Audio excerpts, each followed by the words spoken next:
Houston, au Texas, en 2010. Voici Ron Martin, un planificateur financier sans emploi, et son épouse Jane, une infirmière à temps partiel.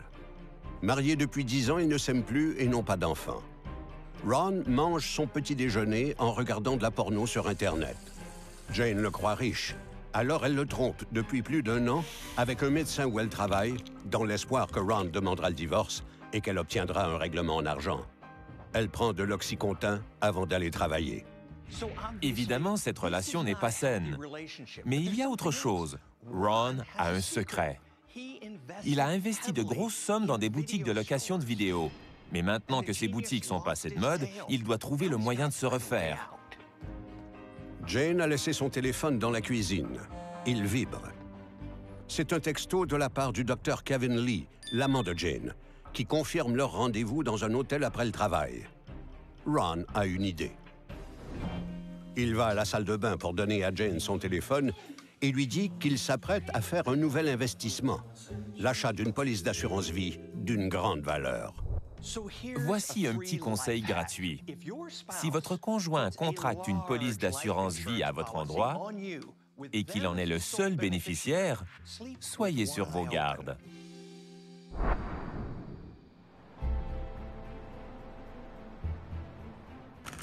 Le lendemain, Jane signe la police d'assurance. En l'espace de 24 heures, Ron est passé de cocu fauché à criminel sans scrupules.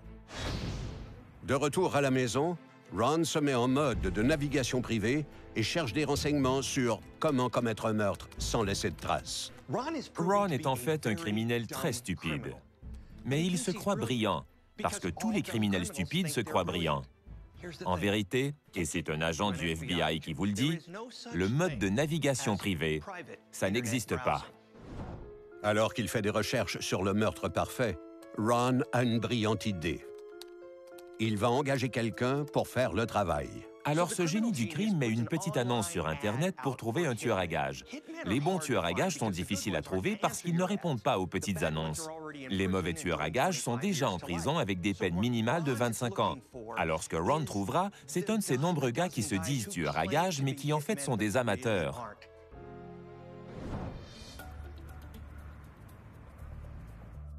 Ron trouve quelques bons candidats qui proposent leurs services sur un site où se négocient des contrats illicites. Il écrit « Bonjour, j'ai vu votre message et je voudrais vous rencontrer pour discuter du meurtre de quelqu'un pour récolter l'argent de l'assurance-vie. » Pas de problème, il est en mode de navigation privée. Il leur envoie un message leur donnant rendez-vous pour une entrevue le samedi suivant. Il organise une foire aux emplois pour tueurs à gages.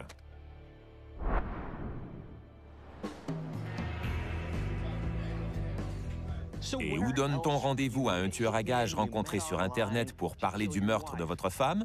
Dans un bar miteux. Ron rencontre les candidats potentiels. Je fais ça depuis longtemps. Très, très longtemps.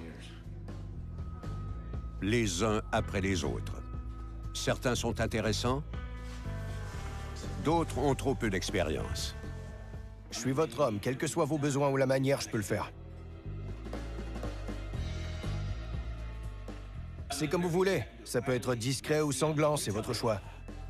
Mais l'un des candidats se démarque par son enthousiasme et ses tarifs avantageux. Carl Belt. Il retient le gars avec les prix les plus bas. Quelles sont les chances que ça tourne mal? Ron donne une photo de sa femme, Jane Martin, ainsi qu'une photo de sa voiture à Carl. Il le renseigne sur les activités quotidiennes de Jane, son lieu de travail, ses allées et venues. Et il demande à Carl d'agir avant le week-end.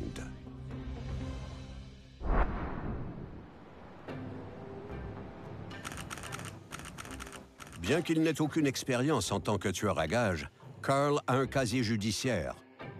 Et il a fait de la prison pour voie de fait grave. Alors il se dit « Voie de fait grave, c'est presque un meurtre. Pas de problème, je peux tuer quelqu'un. » Carl s'installe à l'ordinateur avec une bière et fait des recherches sur les meilleures façons de tuer quelqu'un sans laisser de traces. Plus il y a de sang sur les lieux d'un crime, plus il y a d'indices. Il est donc face à un dilemme. Carl a un autre problème. Il se sent mal à la vue du sang. Pour un tueur à gages, ce n'est pas l'idéal. Après avoir lu différents articles sur des sites Internet, Carl décide de prendre Jane par surprise et de l'étrangler à mort. Cette technique ne requiert aucune arme sauf une corde, et lorsque c'est bien fait, ça ne salit pas. Vous pouvez apprendre à faire n'importe quoi sur Internet, n'importe quoi. Mais ce faisant, vous laissez des traces, et le FBI saura ce que vous avez appris. Une fois son plan établi, Carl cherche d'autres renseignements sur Jane Martin et il trouve son profil sur les médias sociaux. Il regarde quelques photos pour examiner le visage de sa prochaine, ou plutôt de sa première victime.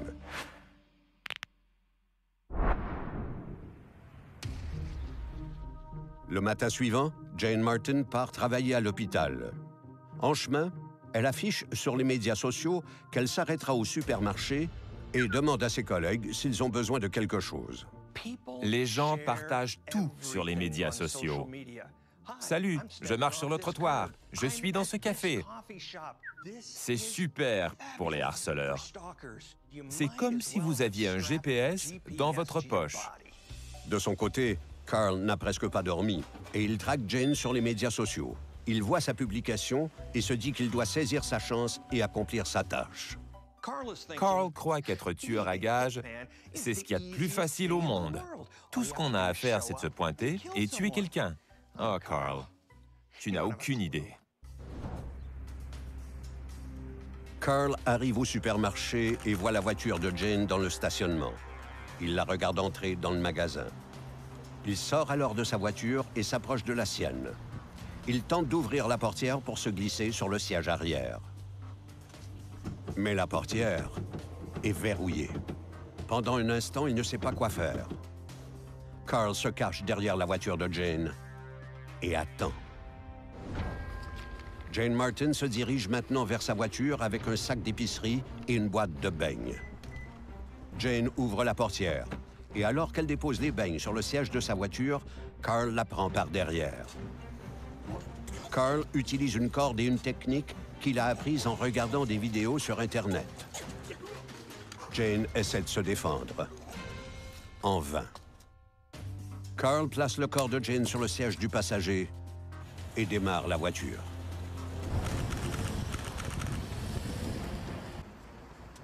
Carl appelle Ron pour lui dire que le travail a été fait. Allô? Salut mon vieux, j'ai tué ta femme. T'en es sûr? Ron est ravi et pousse un soupir de soulagement. Il lui dit que l'argent de l'assurance devrait lui être versé dans quelques semaines et qu'il le contactera pour le payer dès qu'il le recevra. Ron décide de se rendre dans un bar cet après-midi-là pour célébrer l'événement avec des amis. Il boit beaucoup trop.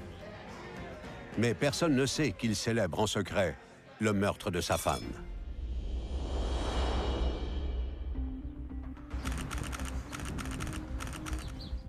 À son retour à la maison, il remarque que les lumières sont allumées et que la porte est déverrouillée. Quelqu'un est à l'intérieur. Il sent une odeur de nourriture. Alors il se rend à la cuisine sans faire de bruit. Il y est accueilli par sa femme qui n'est pas morte, Jane. Disons que vous êtes Ron. Vous essayez alors de vous souvenir, mais qu'est-ce que j'ai bu? Salut chérie. Oh, t'es pas sérieux? En plein après-midi?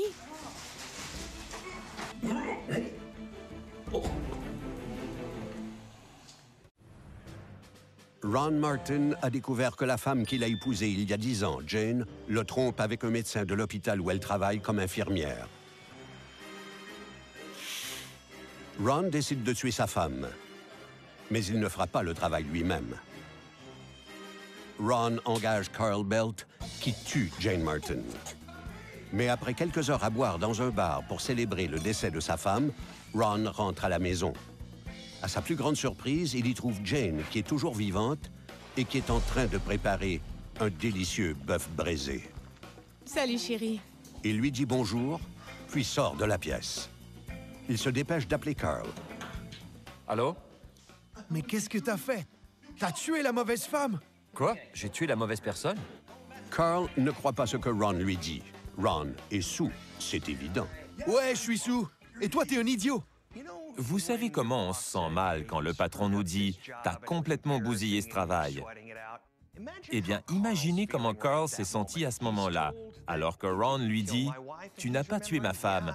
Et Carl se dit « Mais oui, je suis pas mal certain de l'avoir tuée ». Et il ne sait plus s'il est en train de rêver ou si Ron essaie de l'arnaquer. Il ne sait plus quoi penser. Et Ron, par terre, se demande ce qui se passe. Et soudainement, le dîner est servi. Pour lui prouver qu'il a fait une erreur, Ron prend une photo avec Jane et l'envoie à Carl. Quoi? Non, laisse-moi tranquille. Il l'envoie à Carl. Carl se dit sûrement « J'ai tué quelqu'un. Si ce n'était pas Jane Martin, alors qui j'ai tué? » Carl regarde la photo et se rend compte qu'il y a quelque chose qui cloche. Il cherche le profil de Jane Martin sur les médias sociaux. Il y a plusieurs Jane Martin. Carl compare le profil de la Jane Martin qu'il a tuée avec celui d'une autre Jane Martin. Oh mon Dieu. Il est abasourdi en voyant à quel point elles se ressemblent toutes les deux. Elles avaient la même voiture. Il en tombe presque à la renverse. Carl a tué la mauvaise Jane Martin. C'est vrai qu'il y a deux Jane Martin à Houston. Et oui, elles se ressemblent. Carl avait fait ses devoirs, mais il les avait faits à moitié. Vous croyez que ce cas ne pourrait pas être plus bizarre? Eh bien, vous vous trompez. C'est que, voyez-vous, la Jane Martin qui est décédée était une personne formidable. Elle travaillait dans un hôpital et elle ne s'absentait jamais. Elle apportait des beignes à ses collègues et tout le monde l'aimait. Carl n'avait aucune raison de la tuer. Et ironiquement, c'est précisément parce qu'il n'a aucun mobile pour commettre ce meurtre qu'il pourrait s'en tirer et ne jamais se faire prendre. La police n'a aucun indice, leur enquête n'avance pas. Il ne leur vient pas à l'idée que c'est un meurtre accidentel. L'état de la situation est qu'ils n'ont aucune chance de coincer Carl. Ce qui est très difficile dans ce genre de cas, c'est que les policiers recherchent le mobile, ils recherchent le moyen, ils recherchent les connexions. Et il n'y a pas de connexion dans ce cas. Il n'y a pas de mobile pour tuer cette femme-là. Et si le meurtre avait été commis par une personne démente, on en aurait trouvé des indications sur les lieux du crime. Mais là, rien. Carl peut s'en tirer s'il reste tranquille et qu'il ne commet aucun autre faux pas.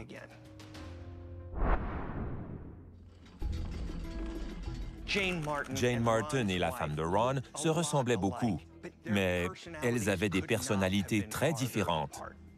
La femme de Ron, Jane, n'était pas très appréciée. Les hommes l'aimaient bien, mais pas les femmes. Elle était condescendante et on la trouvait arrogante. Elle n'était pas très populaire. Ses collègues savaient aussi que bien qu'elle soit mariée, elle avait une aventure avec le docteur Lee et elle parlait en mal de son mari. Elle disait qu'il était paresseux et qu'il n'avait aucun appétit sexuel. Jane Martin, celle qui était toujours en vie, avait récemment mis à la porte Keith Marshall, un infirmier auxiliaire, en lui faisant porter le blâme pour des erreurs qu'elle avait commises. T'es viré. Aujourd'hui. Prends tes affaires et va-t'en.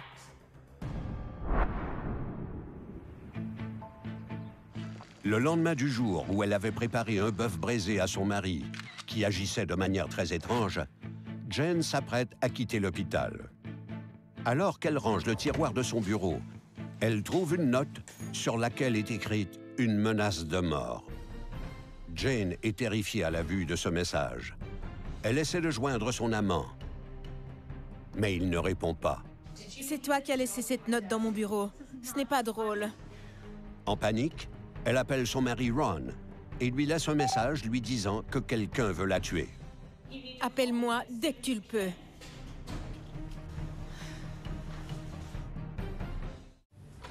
Ron Martin apprend que le tueur à gages qu'il a engagé pour tuer sa femme, Jane Martin, a fait une erreur bizarre et catastrophique. Il a tué la mauvaise Jane Martin. T'as tué la mauvaise femme. Le tueur à gages, Carl Belt, se rend compte de son erreur. Il veut à tout prix tuer la bonne Jane Martin pour récolter l'argent de l'assurance.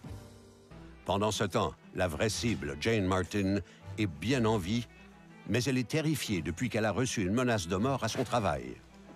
En panique, Jane laisse un message à Ron, son mari. Elle lui dit qu'elle va quitter le travail plus tôt que prévu parce qu'elle a peur. Elle écrit un message sur les médias sociaux. Elle a reçu une note de menace. Quelqu'un essaie de la tuer. Carl voit ce message, et quitte la maison pour accomplir sa tâche. Cette fois-ci, Carl ne manquera pas cette occasion de tuer la bonne Jane Martin. Jane se dirige vers sa voiture, mais cette fois-ci, Carl a bien planifié son coup. Il s'est caché derrière l'escalier près du stationnement. Il voit que la Jane Martin qu'il s'apprête à tuer conduit le même modèle de voiture que la Jane Martin qu'il a déjà tuée. Dès que Jane lui tourne le dos, il se jette sur elle et commence à l'étrangler avec la même corde. Il la pousse à l'intérieur de la voiture, sur le siège du passager, où elle perd connaissance. On ne guérit pas le mal par le mal. Un tueur à gages expérimenté n'aurait jamais essayé de corriger son erreur. Et si par hasard il décidait de le faire, jamais il ne commettrait son meurtre de la même façon, au même endroit. Et surtout, il prendrait son temps avant d'agir.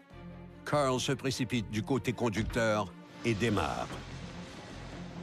Pendant qu'il roule, Jane se réveille. Elle se rend compte qu'elle a été kidnappée, mais elle feint d'être morte. Carl conduit de façon erratique. Jane réussit à composer le 911 sur son téléphone. Un téléphoniste répond et entend ce qui se passe. Carl s'aperçoit que Jane est toujours en vie. Elle essaie de se débattre. Le premier meurtre s'était fait très rapidement. Carl a assumé qu'il en serait de même pour le deuxième. Mais ce n'est pas une Jane ordinaire. Elle sait se battre. Mais Carl finit par gagner. Carl décide qu'il serait très brillant de sa part de transporter le corps exactement au même endroit où il avait laissé l'autre la première fois. Carl croit qu'une mine d'or l'attend au bout du chemin. Mais il n'a pas choisi la bonne voie. Au bout de celle-ci, c'est la prison qui l'attend. Il se dit, qu'est-ce qui pourrait mal tourner? Il est comme une fourmi qui répète machinalement le même parcours. Mais il fait fausse route. Rendus au lendemain, les enquêteurs de la police ont deux suspects.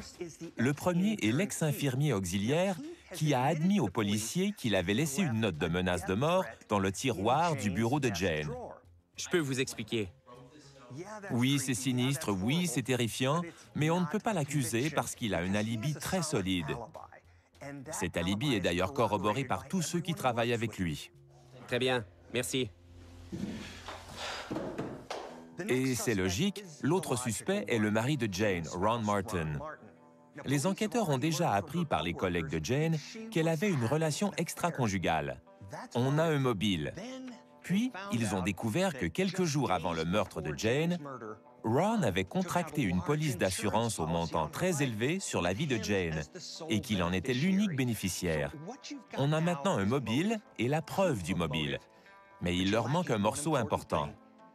Ils n'ont aucune preuve matérielle pouvant relier Ron Martin au meurtre de sa femme. Mais les policiers ont un autre mystère à percer. Deux Jane Martin décédées à quelques jours d'intervalle.